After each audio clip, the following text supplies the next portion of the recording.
नहीं सकता। तेरे एहसान का बदला चुकाया जा नहीं सकता।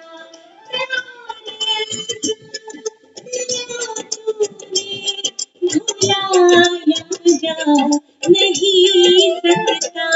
तेरे एहसान का बदला चुकाया जा नहीं सकता। तेरे एहसान का बदला चुकाया जा नहीं सकता।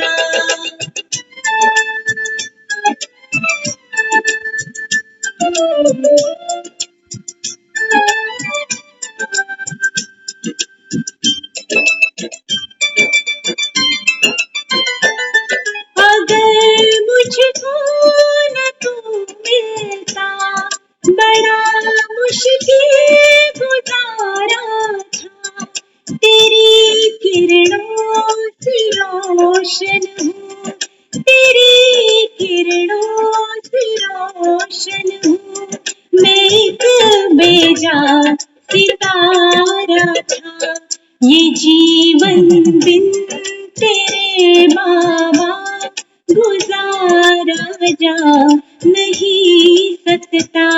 प्यार दिया तूने भुलाया जा नहीं सकता। तेरे एहसान का बदला चुकाया जा नहीं सकता। तेरे एहसान का बदला चुकाया जा नहीं सकता।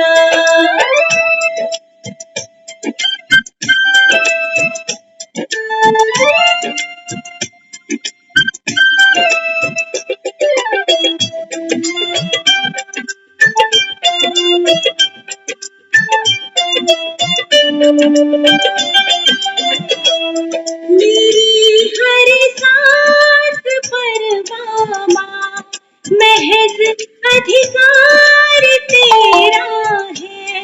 मेरा मुझ में नहीं कुछ भी, मेरा मुझ में नहीं कुछ भी।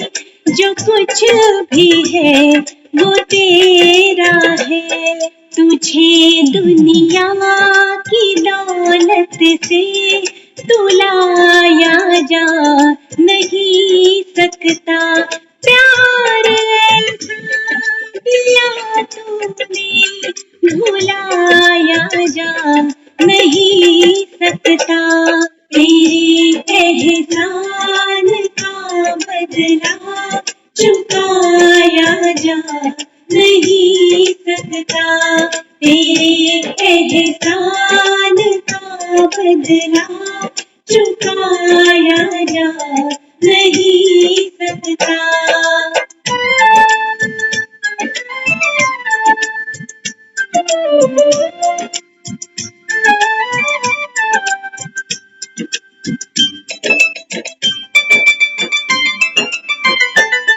बड़ी ऊंची तेरी रहमत, बड़ी छोटी जुबां मेरी। तुझे बाबा समझ पाऊं, तुझे दाता समझ पाऊं। वो हस्ती है कहाँ मेरी। तेरी रहमत को शब्दों में सुनाया जा नहीं सकता। प्यार दिया तूने भुलाया जा नहीं सकता। तेरे एहसान का बदला चुकाया जा नहीं सकता। तेरे एहसान का बदला चुकाया जा नहीं सकता। प्यार दिया तूने भुलाया जा नहीं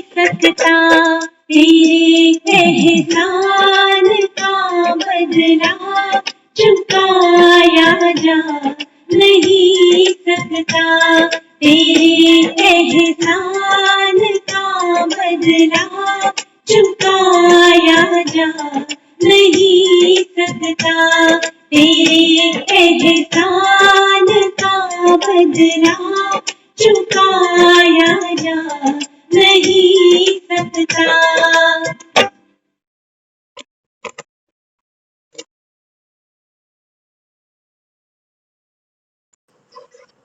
ओम शांति।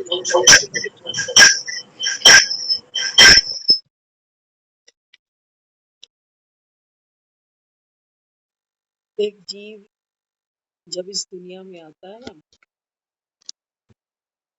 वैसे सोचो जैसे एक फूल जब एक पेड़ पर लगता है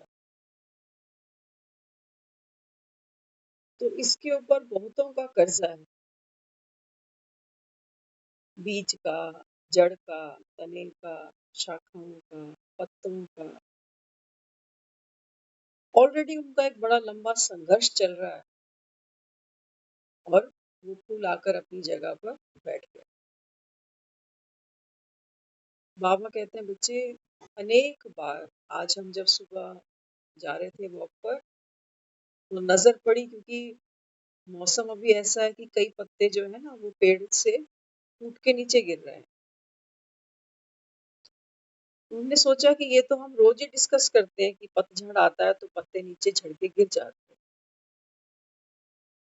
एक पत्ता जो पेड़ से टूट गया,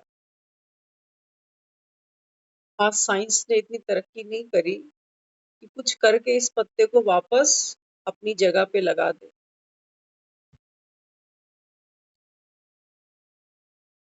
तो बाबा कहते हैं बच्चे, ये जो गिरे हुए पत्ते हैं ना, ये वापस इस पेड़ तक पहुंचेंगे जरूर, लेकिन एक लंबा प्रोसीजर फॉलो करना पड़ेगा।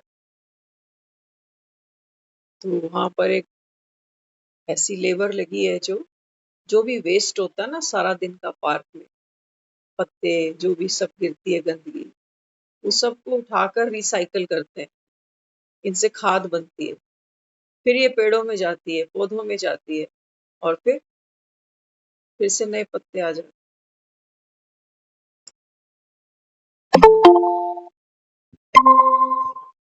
तो बाबा कहते हैं बच्चे, हर एक आत्मा जो संसार में है, हम आते हैं दूध वाला, सब्जी वाला, फल वाला, मार्केट कितने लोग हैं, किस लिए बैठे हैं? हालांकि कमा तो पैसा ही रहे, लेकिन सेवा तो दे रहे हैं।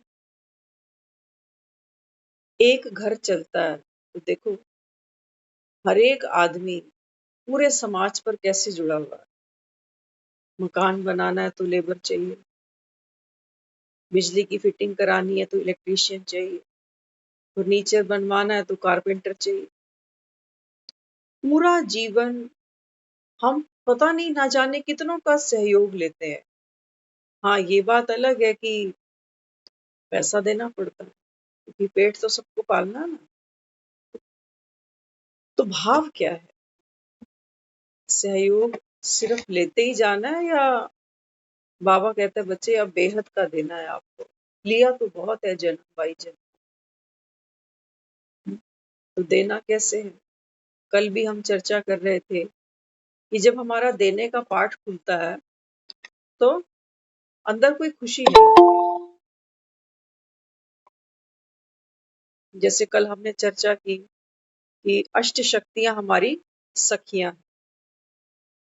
जब एक कन्या विवाह के लिए उस समारोह में उपस्थित होती है, स्टेज तक पहुंचती है, तो कन्या को उसकी सखियां स्टेज तक लेकर जाती। सखियों से उसकी शोभा है, अकेली तो स्टेज पर जाती शोभा नहीं देती ना कन्या। तो पुराने समय में तो ऐसा था कि सखियां ही सजा देती थी और दुल्हन तो सजी सजाई होती है, अच्छी लगती है। बाबा कहते हैं बच्चे, वास्तव में ये जो भी हमने रस्म रिवाज बनाई, आज तक हम इसको फॉलो करते आ रहे हैं, आज तक। बाबा कहते हैं बच्चे, ये बात तो वास्तव में किसकी है? हम भगवान को याद करते हैं कि तेरा जो एहसान है वो कभी भुलाया जा नहीं सकता। क्यों? क्योंकि भगवान की कृपा से हमको जो मिलता है, वैसी कृपा हम पर संसार में दूसरा कोई कर ही नहीं सकता। हमने उसको याद किया कि तुमरी कृपा में सुख बने रे, और भगवान की कृपा क्या है ये दुनिया में कोई नहीं जानता। सुख तो सब मांगते हैं उससे, लेकिन सुख पाने की विधि क्या है वो कोई नहीं जानता। वो सुख पाने की विधि समझते हैं पाठ पूजन, माला जपना, तीर्थ करना, दान करना। बाबा कहते हैं बच्चे जब तक आपको आत्मज्ञान नहीं होता ना, तब तक बाबा कहता है आप जैसे नर्क में पड़े हो, नर्क में ही पैदा हुए, नर्क में ही मर जाओगे, और फिर जहां मरोगे जन्म तो वहीं लेना पड़ेगा ना। जिस खटिया पे रात को सोते हैं, सुबह इसी खटिया पे आंख खुलेगी। और बाबा कहता है अभी मेरी कृपा क्या है, भगवान की कृपा है ये पढ़ाई। पढ़ाई में बाबा कहता है चढ़ाई है, चढ़ती कला। तो बाबा कहता है अभी संगम का ये समय है, संगम को बाबा कहता है मत भूलना, क्योंकि ये आपके लिए धर्माऊ युग है। आज बाबा ने बहुत सुंदर बात बताई धर्माऊ युग पर। बाबा कहते हैं देखो जब ब्रह्मा था ना, अज्ञान में थी जब ये आत्मा भक्ति करती थी, हाँ, तो क्या बताते हैं, कहते जब ये भक्ति भी करते थे ना, तो आने में से कुछ ना कुछ धर्माऊ जरूर निकालते थे। और क्या बताया, कहते हैं सबसे पहले हमको ही देना पड़ता था, क्योंकि सब ऐसा मानते थे कि आप दोगे तो आपको देखकर और लोग भी देंगे, इनका भी भाग्य बच जाए। भक्ति में भी लोग दान पुण्य समय समय पे कर ही लेते हैं। उनको पता है कि थोड़ा बहुत यहाँ देते जाएंगे तो आगे का रास्ता खुल जाएगा, सुदामा मिसल। लेकिन बाबा कहता है वो तो इनडायरेक्ट करते हैं भगवान के नाम पर। और बाबा कहता है यहाँ भगवान तुम्हारा बाप सामने बैठा है, क्या दान चाहिए उसको। बाबा कहता है बच्चे मैं कोई भिखमंगा थोड़ी हूँ, तुम भगवान के नाम पर दान करते हो। बाबा कहते हैं मैं तो दाता हूँ, और क्या दात देता हूँ, ये पढ़ाई भगवान की दात है, सबको नहीं मिलेगी, सबको नहीं। ऐसा नहीं कि वो देगा नहीं या देना नहीं चाहता है, समय नहीं है सबके पास में। देख लो माया कैसे नचाती है, नचाती है सर के बल नचाती है, पाँव के बल नहीं नचाती। जैसे शोले फिल्म में बसंती नाचती है ना गब्बर सिंह के सामने, कांच के टुकड़ों के ऊपर, ऐसे नचाती है माया हमको। नाचते भी जाते हैं क्योंकि मोह फंसे पड़े, लोभ में फंसे पड़े, कांच के टुकड़े चुभते हैं, तकलीफ होती है, लेकिन नाच हमारे नहीं रुकते। इसलिए बाबा यहाँ समझाता है। बाबा कहते हैं बच्चे अभी क्या करना है, पढ़ाई से बाबा कहता है चढ़ाई हो जाएगी। कहाँ की? नर्क से स्वर्ग, दुख से सुख की ओर, कलयुग से सतयुग की ओर। अब ये मत कहना कि भगवान जहां जन्म देगा भगवान जैसी किस्मत लिख देगा, नहीं। बाबा कहते हैं बच्चे हर पेपर की तैयारी तुमसे करा रहा हूँ, जितना पढ़ोगे जितना लायक बनोगे उतना बाबा कहता है भाग्य के अधिकारी बन। ये पढ़ाई बाबा कहता है ये तुम्हारा भाग्य है, संवारना चाहो तो संवारो। और बाबा कहता है बिगड़ी तो पड़ी ही है और बिगड़ती जा रही है, क्योंकि समय हाथ से बीतता जा रहा है, ये समय मुड़ के वापस नहीं आने वाला। तो बाबा यहाँ समझाता है अभी संगम का समय है। समय कौन सा है? धर्माऊ युग, धर्माऊ युग। धर्म और कर्म दो चीजें। बाबा कहते हैं बच्चे इस समय आपको क्या करना, रन बनाने। हम सब कौन है यहाँ पर, खिलाड़ी हैं। एक दिन तो मैदान छोड़ना ही पड़ेगा। ओवर खत्म होते जा रहे हैं, साल, महीने, दिन, हफ्ते धीरे धीरे कम हो रहे हैं। बाबा कहते हैं कभी स्कोर बोर्ड चेक तो किया करो, कितनी बॉलों में कितने रन बनाते हो, कितनी बार मिस फील्ड कर देते हो। कभी देखो तो सही अपना स्कोर बोर्ड। ये एक एक दिन हमारे जीवन में जैसे एक एक बॉल के समान। 24 घंटे हैं हमारे पास, कहने को 24 घंटे हैं, 8-10 घंटे तो मुर्दों की तरह सोए रहते हैं ना सभी। 8-10 घंटे वहां चले जाते, 5-7 घंटे कहाँ जाते हैं, कमाना, खाना, बनाना, रिश्तेदारी, हारी बिहारी, जिया मरा, उसमें खप जाते। बाकी जो थोड़ा सा समय बचता है एंटरटेनमेंट, वो भी जरूरी है। तो बाबा कहता है फिर क्या किया, कोई रन तो बना ही नहीं। दुआएं किससे कमाई तुमने, हाँ, किससे दुआएं कमाई। जिस परिवार को संभाला, 5-4 लोगों का परिवार, इनकी सेवा करी, इनसे दुआएं कमाई। या बाबा कहता है जो रोड पे मांग रहे हैं भिखमंगे, इनको कभी कभार दे आते हो तो ये दुआ कमाई। बाबा कहता है ये कोई दुआ नहीं। हालांकि कर्म का फल तो पीछे पीछे चलता ही है। ऐसा नहीं कि हमने वहां कुछ किया है तो उसकी कोई रिटर्न नहीं है, नहीं है। लेकिन बाबा कहता है बच्चे वो तुम्हारे रन नहीं बनते,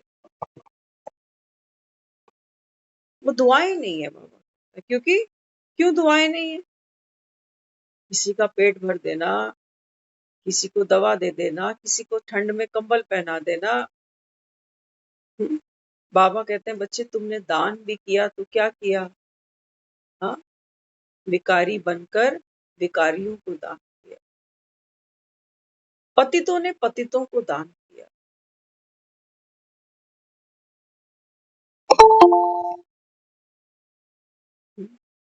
बाबा कहते हैं संगम युग पर पावन आत्मा बनकर पुण्य आत्मा तो बनो पहले। पुण्य आत्मा कौन है, कौन सी पुण्य आत्मा है। पुण्य आत्मा वो है जिसका सुबह से लेकर हर कर्म रन बनाता है। उसकी दृष्टि, उसकी वृत्ति, उसके बोल, उसका व्यवहार, उसका चलन, हर चीज में रन बन रहे हैं उसके।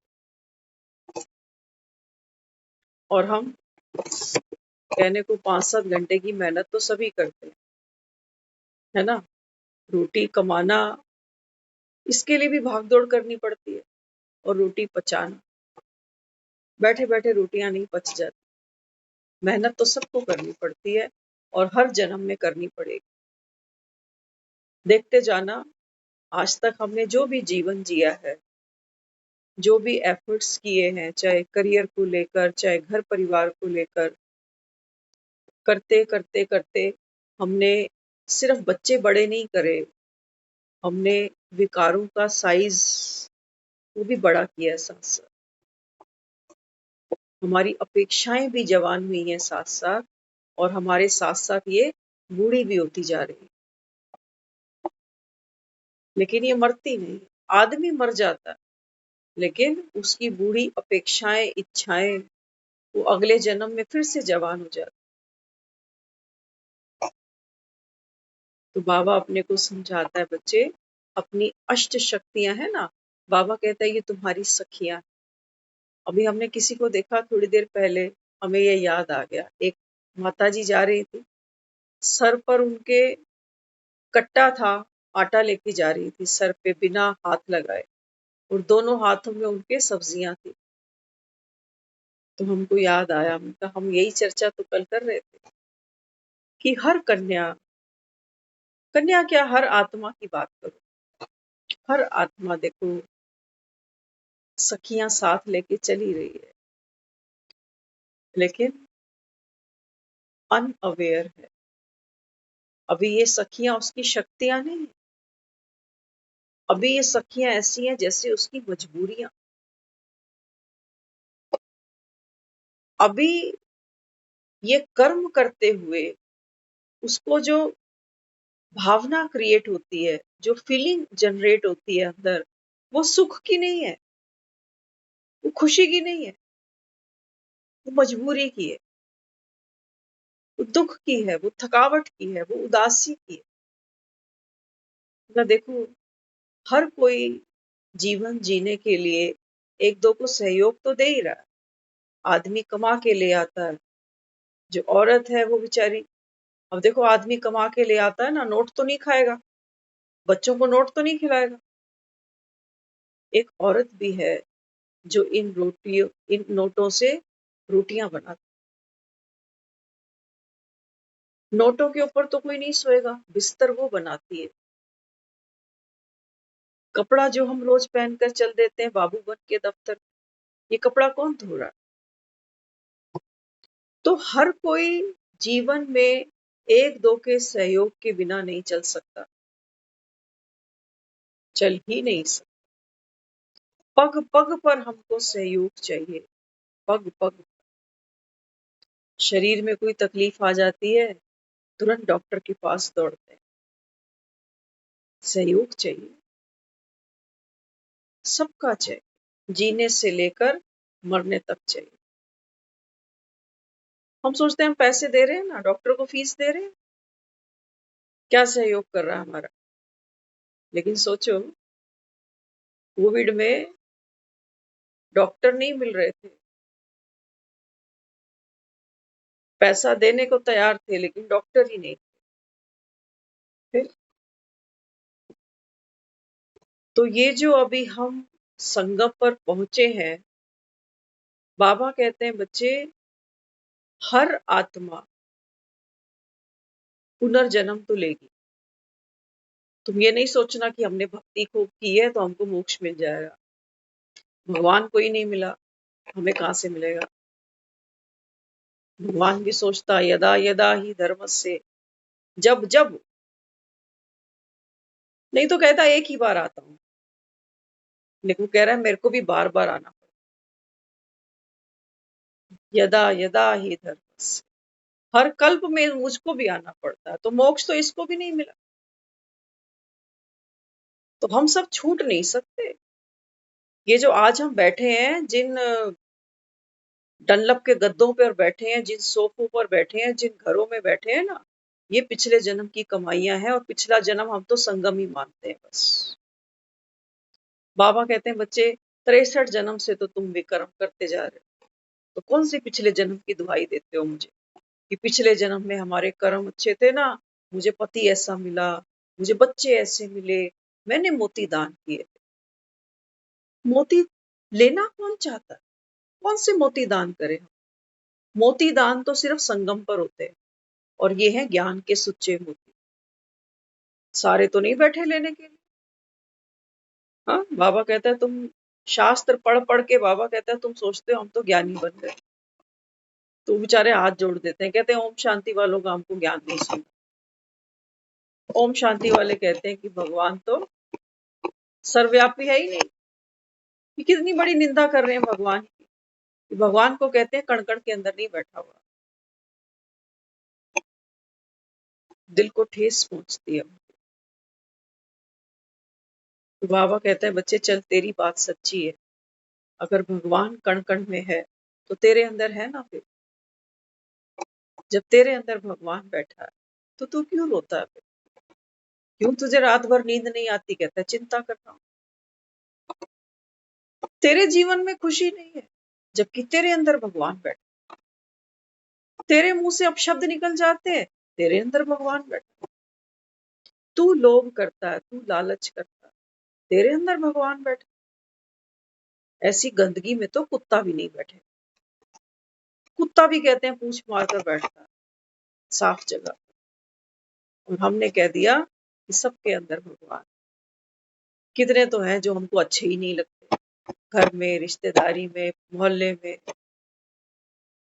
इनके अंदर भगवान है, भगवान नहीं अच्छा लग रहा। कमाल है।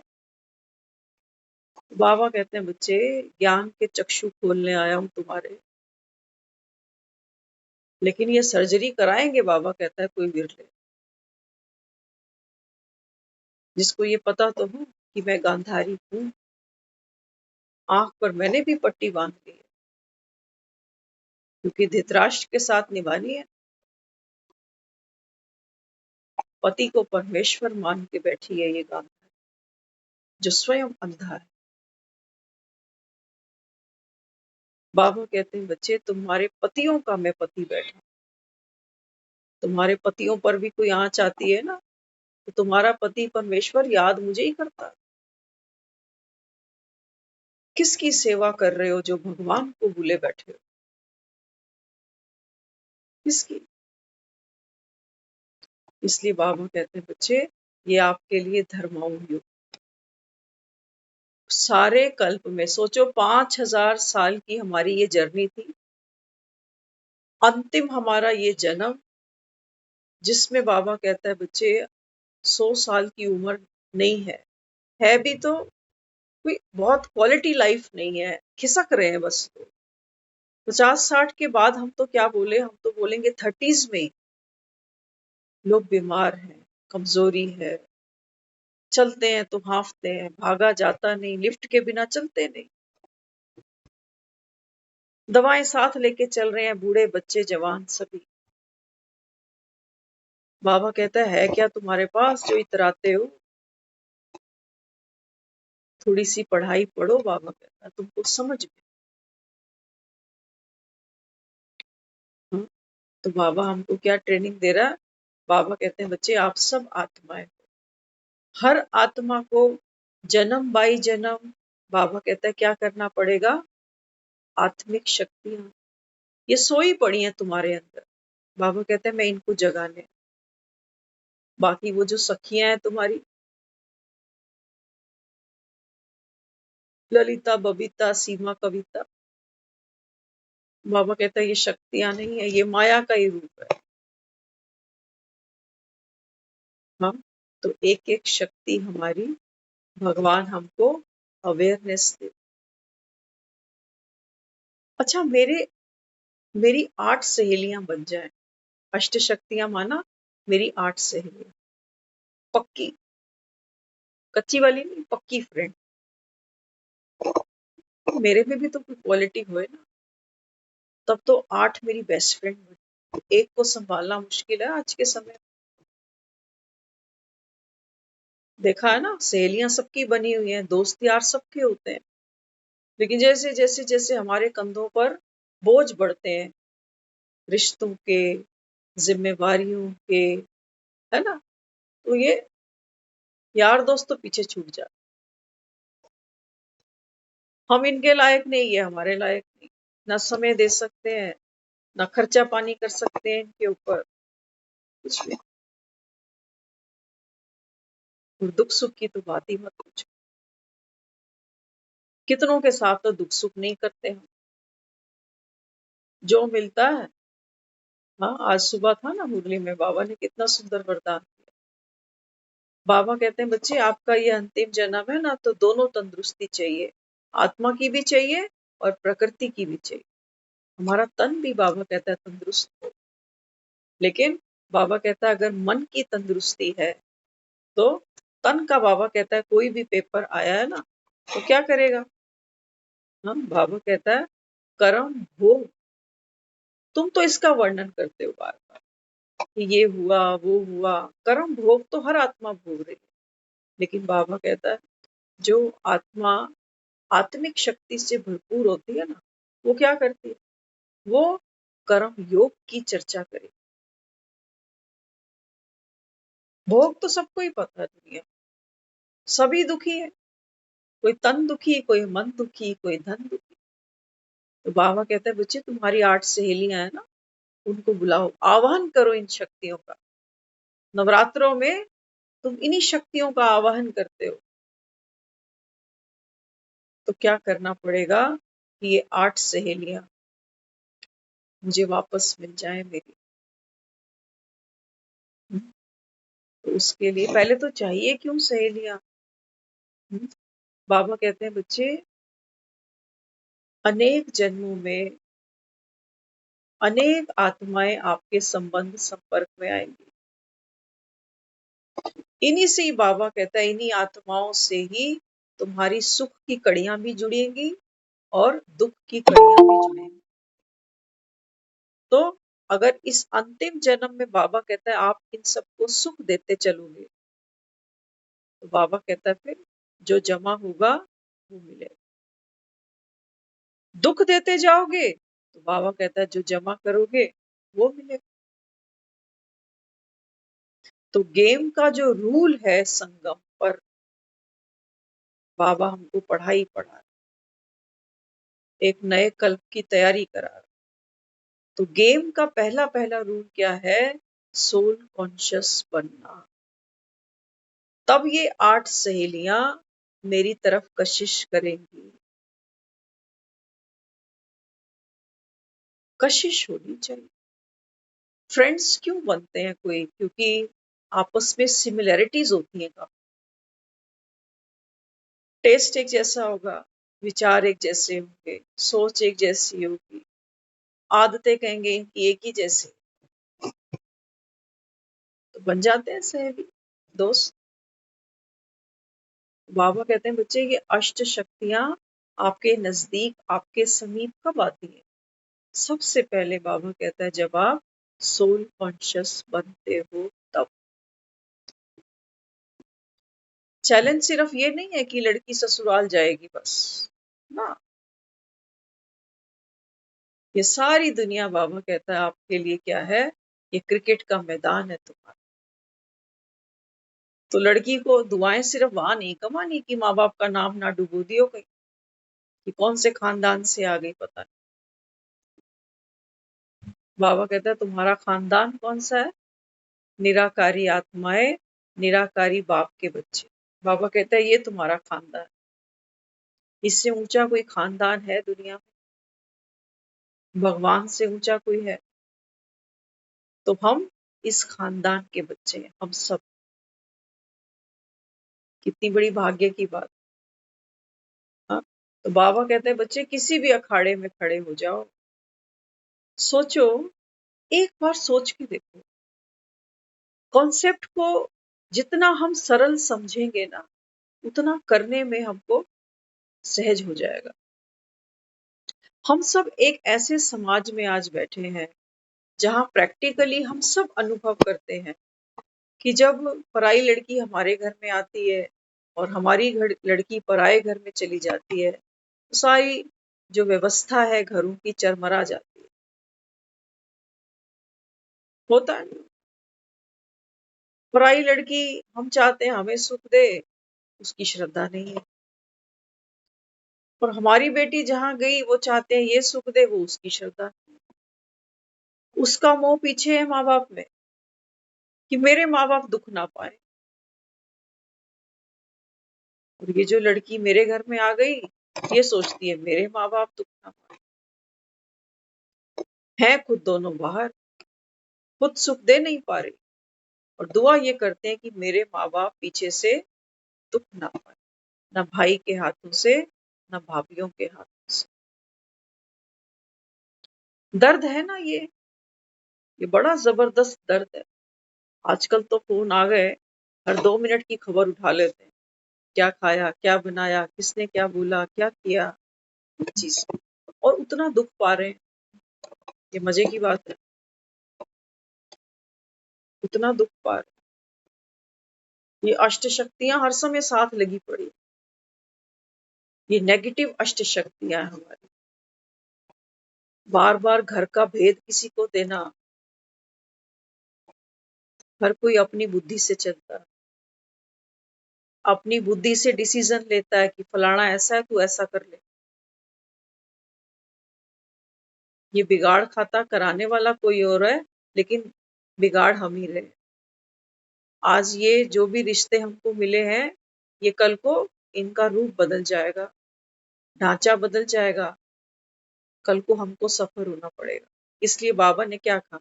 बाबा कहते हैं ज्ञानी वो जो केवल एक बाप से सुने, राय तो दूसरों की ले आते, राय लेने ही तो लगते हैं सारा दिन में कि ये करूं कि वो करूं।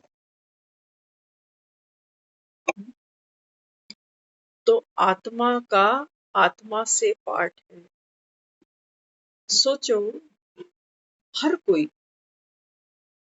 हर परिवार में अगर हर कोई सोल कॉन्शियस हो जाए कि सबके अपने अपने कार्मिक अकाउंट हैं, कोई किसके हाथों से दुख पा रहा है। एक बहुत साल पुरानी बात एक याद आई है। एक बहन ने हमसे एक प्रश्न किया था एक बारी। वो कहने लगे, कहते हैं जो मेरे मदर है पेंशनर है, लेकिन कई समय से बेड पर। एक भाई है, वो भी हैंडीकैप। अब जो भाभी है, समझ सकते हो आप क्या बोले हम। तो वो हमसे पूछने लगे, कहते हैं मेरा कई बार ऐसा मन करता है कि मैं मम्मी को अपने पास ले आऊं, अपने पास रख लेती, क्योंकि वो दुख पाती है ना, तो मुझसे तो देखा नहीं जाता। क्या करना चाहिए? तो साथ साथ कहने लगी, मेरे हस्बैंड भी कहते हैं कल को कुछ हो गया मम्मी को तेरी, तो यही तेरे भाई कहेंगे इसी ने कुछ खत्म कर दिया। तो हमसे उन्होंने पूछा कि आपको क्या लगता है क्या करना चाहिए? तो देखो, बाबा तो जो बताता है वो यही कहता है कि सबसे पहले तो सोल कॉन्शियस बन। अगर मैं सोल कॉन्शियस हूं ना, तो मैं पहले तो पेन में नहीं जाऊंगी। पेन में जाऊंगी तो फिर सोचूंगी इसको भी ले आऊं घर में, उसको भी ले आऊं घर में। और वो इतने सालों से बेचारे कर रहे हैं ना, कोई क्रेडिट तो नहीं है, भले ही निभानी बड़ी मुश्किल होती है, ये हम सब जानते हैं, है ना। और बीमार कोई बेड पर परमानेंट ही पड़ जाए तो आप समझ सकते हैं। तो वो हमको पूछने लगे कि क्या करना चाहिए। तो हमने उनको एक ही चीज बोली, तब वो ज्ञान में नहीं थे। हमने कहा देखो, लाना कोई बड़ी बात नहीं, आजकल दुनिया ही लेकर बैठी हुई है, लेकिन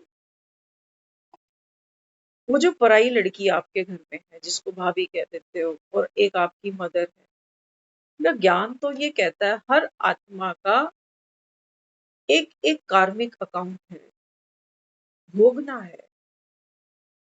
तो उन्होंने जो सेवा लेनी है उससे लेनी है, उसको देनी है, इसको लेनी है, चाहे रो के दे चाहे हंस के दे, पार्ट उसका।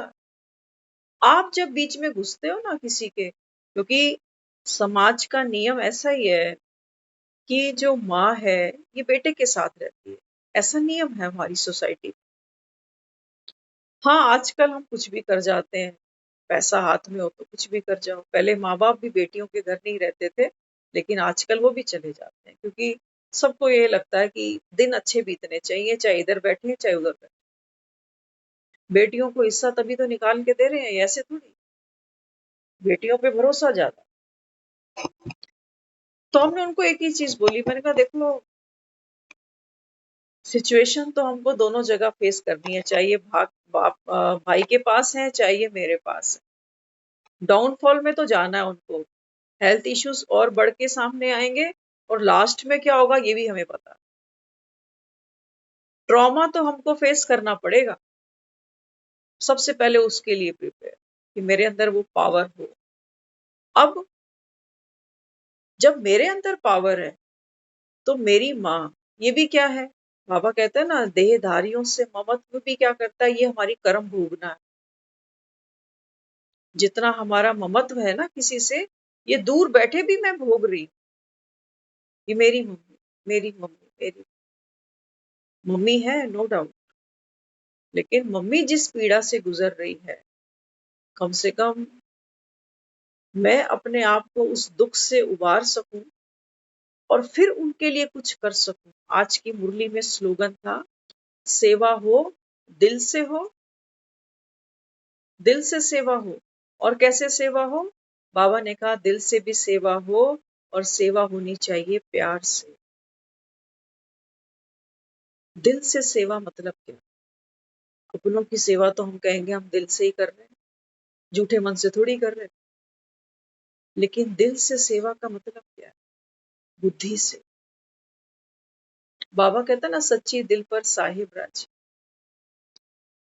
तो हमारी बुद्धि इतनी क्लियर होनी चाहिए कि देखो, ये मेरी जो मदर है, ये भी एक आत्मा है। ये चाहे इस खटिया पे इस घर में लेटे या मेरे घर में मेरे खटिया पे लेटे, लेकिन मेरी ड्यूटी ये बनती है कि इमोशनली ये जिस पेन को सरवाइव कर रही है ना, उसको कैसे रिड्यूस किया जाए। दवा तो ये वहां पे भी खा रही है, और जो परेशानी है वो यहाँ पर भी भोग रही है, तो वहां पे भी भोगेगी। तो दो लोगों के कार्मिक अकाउंट के बीच जब हम एंट्री ले जाते हैं ना, तो बाबा कहते हैं, बच्चे देखो, ये विक्रम बन जाता है।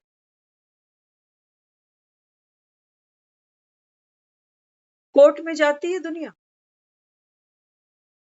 वकील क्या करता है और जज क्या करता है, देखो जरा।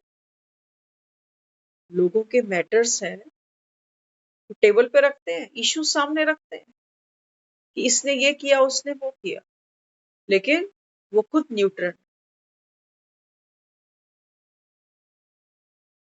खुद न्यूट्रल है ना, खुद पेन में नहीं है। किसी ने किसी की प्रॉपर्टी कब्जे कर ली, वकील पेन में नहीं है। उन दोनों का कार्मिक अकाउंट था। वकील एक राह दिखाने के लिए निकला, उसका सॉल्यूशन निकालने के लिए निकला, वो पेन लेने के लिए नहीं निकला हुआ। भले ही वो फीस ले लेगा अपनी, वो तो उसका पार्ट होगा, लेकिन जब मैं भी बीच में वकालत करूं कि ये गलत है वो सही है, तो हम क्या करते हैं, हमारा किसी के लिए जब हमारी वृत्ति भी गलत हो जाती है, बोल सोच भी गलत हो जाती है, बाबा कहता है ये तुम्हारा कर्म बन गया। कर्म सिर्फ ये नहीं कि तुमने उठा के किसी को बंदूक मारी या नहीं मारी, किसी पे चप्पल फेंकी या नहीं फेंकी, वो नहीं। किसी के प्रति मेरे विचार भी अगर दूषित हो गए, गलत हो गए, तो मेरा कार्मिक अकाउंट बन गया। आज सिचुएशन वो आ चुकी, उनकी मदर ने शरीर छोड़ दिया। आज उनकी जो भाभी है, आती जाती है घर पे, टर्म्स हैं उसके, रिलेशन है ठीक ठाक। होना था तो वही हुआ ना, कर्म भोगना थी, इज्जत से वो अपने बेटे के घर में गई। का अगर आप उनको यहाँ घसीट के ले आओ तो लोग कहेंगे कि बेटे पूछते नहीं है इसको क्या, बेटी ले आई। और जो और बहनें हैं वो कहेंगी ये बड़ी बन गई, हमें भी छोटा कर दिया इसने, कि इसको ज्यादा मोहब्बत है माँ से, हमें कम। तो मोह में आकर, विकार में आकर कभी कभी हम कुछ ऐसे स्टेप्स ले जाते हैं जो दूसरों को हर्ट करते हैं। वो भाई के घर से माँ जाती, वो हर्ट नहीं होता कि मुझसे नहीं संभाली जा रही, ये आ गई लेने। भले हो सकता है ये सच्चाई भी हो कि नहीं संभाली जा रही उससे। तो आज वो हमको कई बार मिलते हैं ना, कहते हैं मैं आपको तब से जानती हूँ जब पहली बार मैंने आपसे ये पूछा था कि मम्मी के लिए क्या करूँ, यहाँ लाऊं वहां लाऊं, क्या करूँ। हमने उनको मना कर दिया था, हमने कहा नहीं, अपने घर पे मत लेकर आना, ये मेरी सोच कहती है, बाकी आपकी मर्जी है, आपको क्या करना। तो माँ गई उसकी, और सब कुछ हुआ जो होना था, वो सबको पता है। तो हम जिन अष्ट शक्तियों की बात करते हैं ना, ये अष्ट शक्तियों में सबसे पहली शक्ति कौन सी आती है, समेटने की शक्ति। बातें बाबा कहता है बहुत आएंगी, तुम बाबा कहता है बातों को फुल स्टॉप लगा सकते हो, इसने ये कहा उसने वो किया। तो बाबा कहता है फिर ये क्या करती है, ये बातें, हाँ, बाबा कहता है ये तुम्हारे लिए कुरुक्षेत्र बन जाता है। महाभारत का युद्ध अगर देखा जाए तो ऐसे ही तो हुआ है। किसी ने प्रतिज्ञा कर ली कि मैं केस तब तक नहीं बांधूंगी जब तक दुशासन के लहू से इसको मैं लपेटूंगी नहीं बालों, तब तक मैं केस नहीं बांधने वाली। किसी ने प्रतिज्ञा कर ली कि सूर्यास्त जब तक नहीं होगा, सूर्यास्त से पहले पहले मैं इसका वध कर दूंगा। किसी ने प्रतिज्ञा कर ली कि हस्तिनापुर को जब तक मैं सुरक्षित नहीं देखूंगा तब तक मैं प्राण नहीं त्यागूंगा। किसी ने प्रतिज्ञा कर ली कि मैं शस्त्र ही नहीं उठाऊंगा। तो ये बातें ही तो थी सारी। ये बातें बढ़ते बढ़ते बढ़ते बढ़ते महाभारत सामने आ। तो बाबा कहते हैं बच्चे ड्रामा को, ये पढ़ाई जरूरी है इसके लिए। बाबा कहते हैं ऐसे अष्ट शक्ति नहीं बन जाएगी कि तुम बोलो मैं शक्तिशाली आत्मा हूँ, मैं सुख स्वरूप हूँ, हाँ, मैं शांत स्वरूप हूँ। ऐसे शक्तियां नहीं आ जाती। ऐसे घर में बैठकर बोलो मैं करोड़पति हूँ, मैं करोड़पति हूँ, मैं दिल्ली का चीफ मिनिस्टर हूँ, बन जाओगे? ऐसे नहीं बनते, बहुत मेहनत करनी पड़ती है।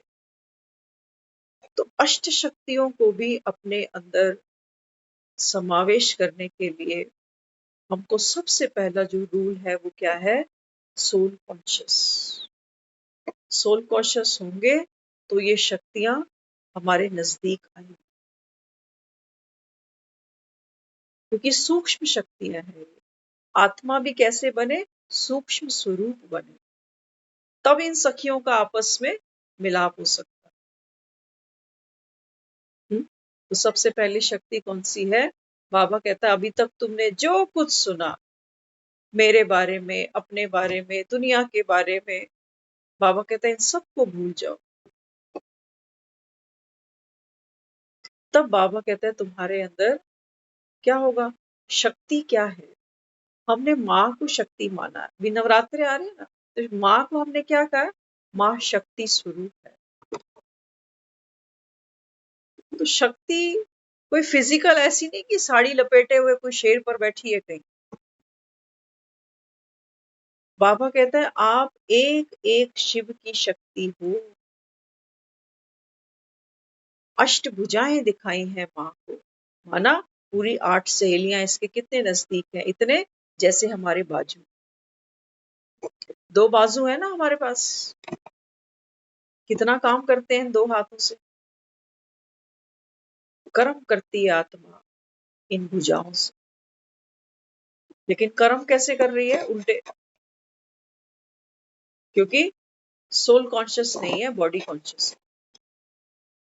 तो बाबा भी हमको समझा रहा है। बाबा कहते हैं बच्चे अब जब जाओ यहां से, बाबा कहते हैं संगम पर तुम्हारी तैयारी है। आत्मा यहाँ पर 16 श्रृंगार करेगी, क्योंकि बाबा कहता है तुमको अब कहाँ जाना है? सतयुग में जाना। माँ बाप बच्चे के लिए लड़का रिश्ता कैसा ढूंढता है कि कहीं मौज करे। तो देखो भगवान हमारे लिए कौन सी जगह प्लेस कर रहा है? सतयुग। हम तो नर्क में ही बैठे हैं और नर्क में ही भेजते हैं। कलयुग है ना, तो कलयुग में ही बिहार है, तो कलयुग ही तो बढ़ रहा है आगे। बाबा कहता है लेकिन मैं तुम्हारी जहाँ तैयारी कराता हूँ ना, ये सतयुग में तुमको भेजूंगा। सतयुग में वहां पर डर नहीं है। वहां बाबा कहता है ये गीत बच सकता है कि बाबुल की दुआएं तुम ऐसे अभी यहाँ लेते हो कि तुमको वहां ऐसा सुखी परिवार मिलता है कि 2500 साल तुमको बाप की याद भी नहीं आएगी। यहाँ तो बेटी जाती है तो रो रो के जाती है बाप के गले लग के, और हर चौथे दिन फिर आ जाती है। पापा की तबीयत ठीक है, पापा की दवाई चल रही है। दुख है अंदर, दर्द है अंदर, छूटने का, छोड़ने का, है ना। बाबा कहता है ये तुम्हारे विकार हैं जो तुमको जीने नहीं देते, मर मर के जीते हैं। मोह वहां है पुराने घरों में, अपनी माँ से, अपने बाप से, अपने भाई से। पराई लड़की से हमको कोई मोह नहीं होता। वो तो सुख दे ना, वो देती नहीं तो हमको अच्छी कहाँ से लगेगी। तो बाबा कहते हैं बच्चे ये मोह की जंजीरें आपको तोड़नी पड़े। सब आत्मा है, बस ये दुआ मांगो। अभी थोड़ी देर पहले ही हमने एक चीज का अनुभव किया, सारी चीज नहीं खोल सकते, लेकिन बस ये अनुभव किया कुछ आत्माएं हर समय तैयार होती हैं सहयोग के लिए। तो बाबा से यही कहा बाबा लंबी उम्र तो क्या मांगे किसी की, तो जिसकी जो है तो है, लेकिन हाँ ये जरूर चाहते हैं बाबा कि ये रन अच्छे बनाए, स्कोर अच्छा करे, ताकि अगले जन्मों में ये बैठ के रिटर्न खा सके। हैं कुछ आत्माएं जो ज्ञान तो नहीं सुनती हैं, लेकिन हमारी तरफ से उन आत्माओं को दुआएं जाती हैं कि कितनी प्यारी आत्मा है, हर समय सहयोग को तैयार खड़ी हुई है, लेकिन बाप से नहीं मिली अभी तक, ज्ञान में ही नहीं आई। तो हमारी भी तो ड्यूटी बनती है ना, ये इतना सहयोग हमें कर रहे हैं। तो जो हम दूसरों से चाहते हैं, बाबा कहते हैं वो आपको देना है। प्यार चाहते हो दूसरों से, दे कर देखो। बाबा कहता है ना मिले तब मुझे कहना। तुम तो लॉटरी ऐसी चाहते हो कि कह तो देती है दुनिया, पुराने संजोग होंगे जहां वहीं खुलेंगे, पुराने जो लेन देन है ना वहीं जाकर बात पक्की हुई। लेकिन बाबा कहते हैं बच्चे ये सुख का पाठ खुलेगा या दुख का खुलेगा? हाँ, तो बाबा कहता है तुम तो ये सोचकर बैठे हो कि भगवान जो करेगा वो ठीक ही करेगा। बाबा कहता है बच्चे मैं एक ही काम ठीक करने आया हूं यहाँ पर। कौन सा? हर आत्मा को बाबा कहते हैं मैं अष्ट शक्तियां देने आया कि बच्चे अगर आपको जीवन में सुख चाहिए ना तो दूसरों की शक्लें नहीं दे। पति ऐसा हो, बेटा ऐसा हो, बहू ऐसी हो, इनसे कुछ नहीं मिलने वाला, कुछ नहीं मिलेगा। बाबा कहते हैं यहाँ तो ऐसे रिश्ते हैं जैसे एक कदम तुम चलो तो एक कदम हम चले, एक तुम पीछे हटो तो हम चार पीछे हटो। पेशेंस नहीं है। हर आत्मा भोगना चाहती है सुख, पैसे से, संबंधों से। संबंध कैसे चाहिए? संबंध ऐसे चाहिए हमको जो जीवन में बस सुख ही सुख बरसेगा। ये होगा नहीं। कलयुग में बैठे हैं हम, अपना ही जीवन देख लें एक बारी, छोड़ें दूसरों को। क्या मेरे जीवन में आज तक सिर्फ सुख ही सुख की बारिश हुई है? कभी कोई दुख नहीं देखा मैंने। पार्टनर का मतलब क्या है? पार्टनर का मतलब ये है, पार्टनर कोई भी, सिर्फ ये नहीं कि शादी करने के बाद ही पार्टनर है। हम जिसके भी साथ सहयोग करते हैं वो हमारा पार्टनर है ना। हमको परिवार में क्या चाहिए? एक दूसरे का सहयोग चाहिए, एकता चाहिए। तो पार्टनर का मतलब क्या? पार्टनर का मतलब ये होता है कि देखो हमारे जीवन में जैसा भी समय आएगा ना, हम मिलकर इसको फेस करें। हमारे आपस के बीच में जो भी भेद होंगे वो मत का भेद होगा, मन का भेद नहीं होगा। ऐसी है हमारी रिलेशनशिप? बिल्कुल भी नहीं है। हमारे विचार नहीं मिलते तो मनों में ही दूरियां आ जाती। मतभेद हो ठीक है, लेकिन मन का भेद तो ना हो। अष्ट शक्ति नहीं है ना।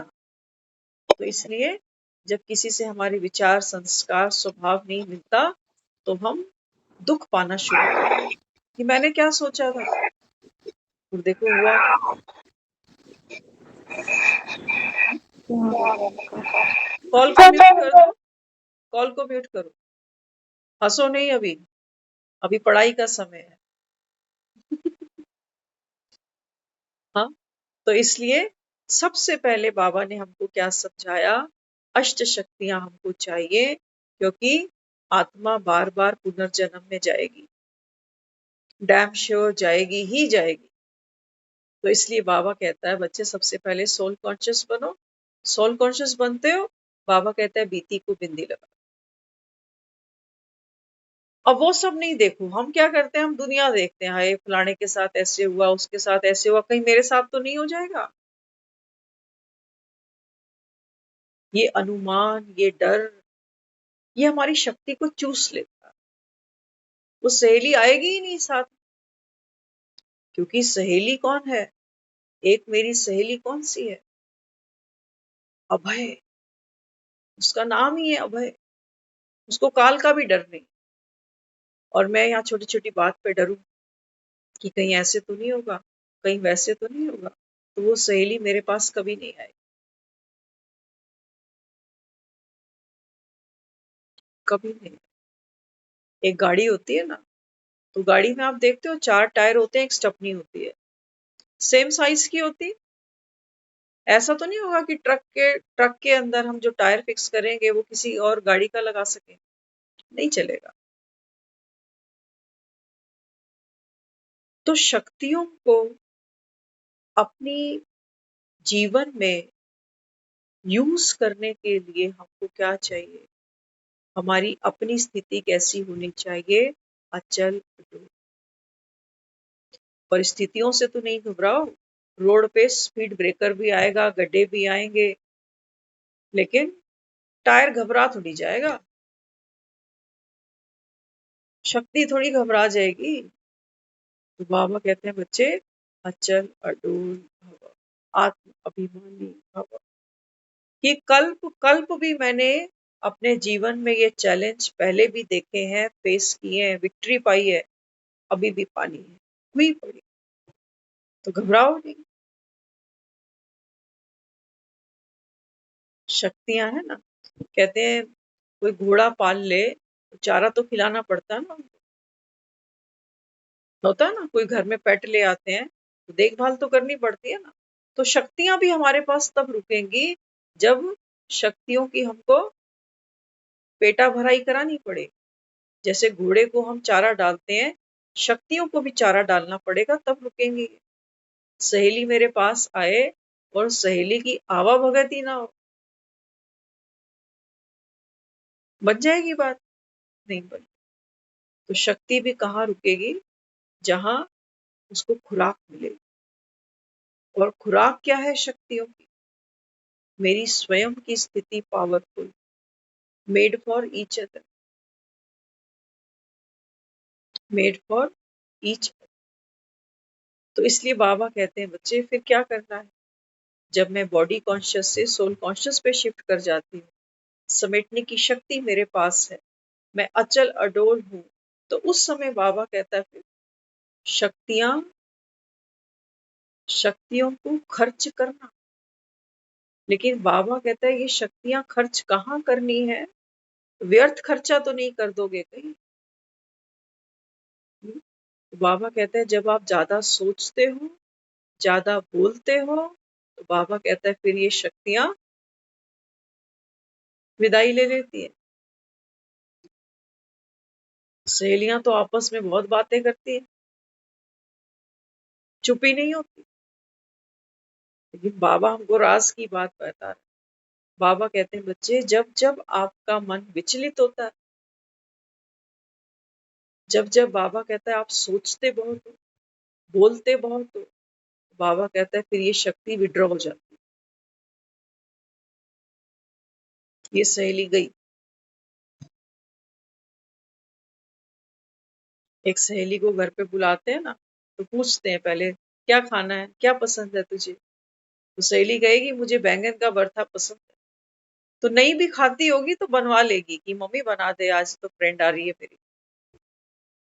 क्योंकि कशिश करती है, उसको जो पसंद है वो हमको ऑफर करना है ना उसको, ताकि हमारा संबंध और मजबूत हो जाए। तो इन शक्तियों को कमजोरी पसंद, ऑपोजिट है दोनों, शक्ति और कमजोरी एक साथ नहीं रह सकते। या तो शक्ति होगी या कमजोरी होगी। तो ज्यादा सोचना, ज्यादा बोलना हम सबकी आदत है, पुरानी है, चेंज करनी पड़ेगी। सबको देखो, सुने जा रहे हैं सारा दिन, कुछ ना कुछ लगा ही पड़ा है बस, या बोल रहे हैं या सुन रहे हैं या सोच रहे हैं। सारा दिन बुद्धि जो है ना भागे जा रही, भागे जा रही, भागे जा रही। तभी तो थक जाते हैं। दो रोटियां बनाने से नहीं थकते हम, दो बर्तन साफ करने से हम नहीं थकते, हम थकते यहाँ से, हम थकते यहाँ से। दो रोटी बनाने में कितनी देर लगती है? सोचने में कितना समय लगता है? बनाऊं, उठूं, चलूं, टाइम हो रहा है, देर हो रही है, वो आ रहा है, वो जा रहा है, ये बनाऊंगी, वो बनाऊं। तो ये जो अंदर युद्ध चलती है ना हमारी संकल्पों की, विचारों की, तो बाबा कहते हैं इससे तुम्हारी शक्ति व्यय होती है। तो हमको क्या करना है? ब्रेक लगाना आना चाहिए। अभी थोड़ी देर पहले हम बात कर रहे थे, एज हो जाती है तो लोग समझदार तो हो ही जाते हैं। तो हमने पूछ लिया, हमने कहा आप तबीयत कैसी है? तो बताने लगे, कहते देखो आज के समय में लोग अवेयर ही नहीं है, सारा दिन फोन पे लगे हुए हैं, फोन चलाते चलाते ही रोटी खा रहे हैं, और रोटी भी क्या खा रहे हैं, बाहर का ही खा रहे हैं। तो हमने उनको कहा, हमने कहा देखो आप जिस एज में बैठकर ये बात करते हो ना, समझ में आती है, मगर ये छोटे छोटे बच्चे बेचारे, इन्हें अभी ठुड्डा खाने तो दो। कई लोग होते हैं दूसरे के अनुभव से भी सीख जाते हैं, लेकिन कई कई जब तक प्रैक्टिकल उनके साथ नहीं होता ना, वो नहीं छोड़। कभी कभार, कल एक बच्चे से हमने पूछा, हमने कहा आप कितने दिन में वो इस हफ्ते में कितनी बार मोमोज खाते हो? तो उसकी माँ कहने लगी, कहती ये तो रोज जाती शाम मोमोज खाने के लिए। तो माँ को कहने लगी, आपको थोड़ी पता है, रोज मोमोज नहीं खाती हूँ मैं, रोज तो मैं फ्रेंच फ्राइज खाती हूँ, जो आलू के चिप्स आते हैं, कलर्ड, है ना। आप इन बच्चों से अगर पैसा खींचो, फ्रीडम खींचो, तो ये दुख पाते हैं। अब इतने से बच्चे को हम बोलें कि नहीं खाना, आज बाजारों में बिक ही यही रहा। हमारे समय पे ये सब नहीं होता था, हमें जो अवेलेबल था वो हमने एंजॉय किया, आज जो इनको मिल रहा है वो ये एंजॉय कर रहे हैं।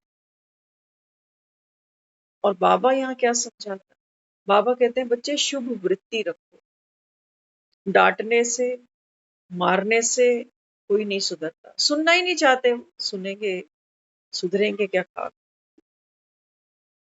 तो बाबा कहते हैं जब आपकी वृत्ति शुभ होगी ना, हम क्या करते हैं, हम बोलते हैं तेरे भले के लिए कह रहे हैं,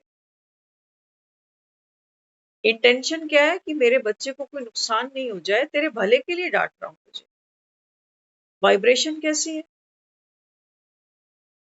और बाबा हमको जो ये पढ़ाई पढ़ा रहा है, बाबा क्या कहता है, बाबा कहते हैं बच्चे वाइब्रेशन क्लीन रखो, शब्द चाहे जैसे भी बोलो। हम बच्चों को मार भी देंगे, सुना भी देंगे, वो मानना उसने फिर भी नहीं, आज बता के खा रहा है, कल बिना बताए खाएगा। अष्ट शक्तियां हैं हमारे जीवन में, एक एक शक्ति का यूज क्या है, कैसे इसको हम यूज करके अपने जीवन में विकर्मों से छुट्टी पा सकते हैं, और एक बहुत सुंदर कार्मिक अकाउंट दूसरी आत्माओं से बना सकते हैं। ये एक बहुत गहरा पुरुषार्थ है ना, क्योंकि आत्माएं तो साथ में बैठी ही है ना हमारे। आज अच्छा पाठ चल रहा है, कल को कुछ भी पॉसिबल है। तो बाबा अपने को क्या कहता है, शक्ति स्वरूप बनना। तो मंदिर में जोत जगाने से तो शक्ति नहीं आ जाएगी, ज्ञान की रोशनी, ज्ञान का प्रकाश हमारे जीवन में जैसे जैसे फैलता जाएगा, वैसे वैसे ये अष्ट शक्तियां हम आत्माओं के अंदर होगी, और हमारा जीवन कैसा होगा, सुखमय होगा। सिर्फ एक का नहीं होगा, जिस जिसके जीवन में हमारा इंटरफेयर होगा, कनेक्शन होगा, लेन देन होगी, वो हर आत्मा इस सुख का, इस लाइट का, इस लाइटनेस का अनुभव करे। ओम शांति।